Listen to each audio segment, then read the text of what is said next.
Customer cake নিয়ে যখন এরকম একটা বিপদে পড়ে মানে কাস্টমার কী যে করবে সে নিজেই বুঝতে পারছিল না। আসসালামু আলাইকুম, হ্যালো এভরিওয়ান, সবাই কেমন আছেন? আশা করি সবাই অনেক বেশি ভালো আছেন। তো আজকে আপনাদের সাথে কিছু কথা শেয়ার করব। তো এক কাস্টমার ভাইয়া, তো উনি আমার কাছ থেকে কেকের অর্ডার করে, তো ওনার মায়ের জন্য। তারপরে তিনি কেকটা আমার বাসা থেকেই উনি রিসিভ করে নিয়ে যায়। তো রিসিভ করার পরে তখন যেহেতু রাস্তাটা একটু বাজে ছিল, তো কেকটা নিয়ে যাওয়ার পরে কিন্তু হঠাৎ আ তার হাত থেকে কেকটা পড়ে যায় আরকি রিক্সার ঝাঁকিতে। তো কেকটা পুরোই নষ্ট হয়ে যায়। তো তখন ভাইয়া আমাকে কল করে যে, "আপু, এরকম একটা দুর্ঘটনা ঘটে গেছে। এখন দেখেন আমার, যেহেতু আমি এটা মায়ের জন্য কেকটা নিচ্ছি, যেহেতু আমি ফার্স্ট স্যালারি পেয়েছি, তো মাকে আ একটু সারপ্রাইজ দিব বা মার সাথে কেকটা কাটবো। তো দেখেন এরকম একটা পরিস্থিতি, তো আপনার কাছে যদি এক্সট্রা কোনো কেক থাকে তাহলে আমাকে দিবেন।" তো আমি বললাম যে, "ভাইয়া, এক্সট্রা তো কোনো কেক নাই। ঠিক আছে, আপনি আগে কেকটা নিয়ে আসেন। তারপরে দেখি আমি কেকটার কন্ডিশন কিরকম।" তো আনার পরে দেখলাম যে হ্যাঁ, কেকটা হেলে গেছে।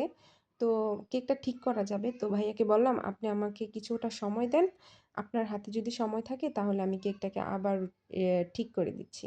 পরে ভাইয়া বলল কি, "হ্যাঁ, আপনি যদি করে দেন তাহলে তো আমার জন্য অনেক বেশি ভালো হবে।" তো যাই হোক, আসলে দুর্ঘটনা কিন্তু মানে সবার কাছ থেকেই ঘটতে পারে। অনেক সময় কিন্তু ডেলিভারি ম্যানের থেকেও কিন্তু এরকম দুর্ঘটনা ঘটে।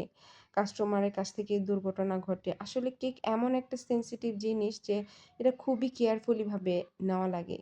তো কিছু কাস্টমাররা আবার আছে যেমন ডেলিভারি চার্জ নিয়ে তারা মানে খুবই ঝামেলা করে। আসলে তারা সেটা বোঝে না যে একটা কেক সেফলি আমার কাছে পৌঁছানোর জন্য তো ডেলিভারি ম্যান হয়তোবা ৳৫০ বা ২০-৩০ টাকাই বেশি চায়, তবুও অনেক কাস্টমার দিতে চায় না যে কেন এত টাকা ডেলিভারি চার্জ দিব।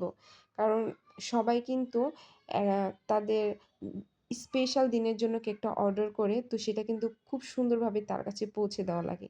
তো দেখেন, কাস্টমারের সাথে এইরকম হলো দেখে কিন্তু কাস্টমার আমাকে আর কিছু বলল না। কিন্তু এটা যদি ডেলিভারি ম্যানের ক্ষেত্রে হতো তাহলে কিন্তু সব কাস্টমাররা এক না। যেসব কাস্টমাররা একদমই মানে কি আর বলবো, তারা তো বলতো যে, "কেন হইছে? সময়ের মধ্যে দিতে পারছেন না?" এটাই। আসলে দুর্ঘটনা সবার কাছ থেকে ঘটতে পারে। তাই কাউকে মানে কখনোই করবেন না। কারণ আমরা কিন্তু সবসময় চেষ্টা করি কেকটা সুন্দরভাবে আপনার কাছে পৌঁছে দেওয়ার জন্য। তো এটা ছিল অন্য একটা কেক, ওই ভাইয়ার কেক ছিল না। তো আপনাদের সাথে কথাটা শেয়ার করলাম। তো পরবর্তীতে আমি কেকটা ঠিক করে ভাইয়ার হাতে একদমই দিয়েছি। ভাইয়া তো খুবই স্যাটিসফাইড। তারপরে ভাইয়া কেকটা নিয়ে বাসায় যায় এবং তার মার সাথে সেলিব্রেট করে।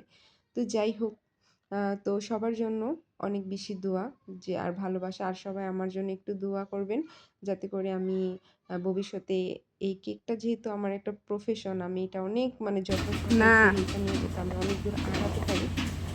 তো এই ছিল আজকের ভিডিও। তো কেমন লাগলো সবাই জানাবেন। Thanks for watching. Allah Hafiz.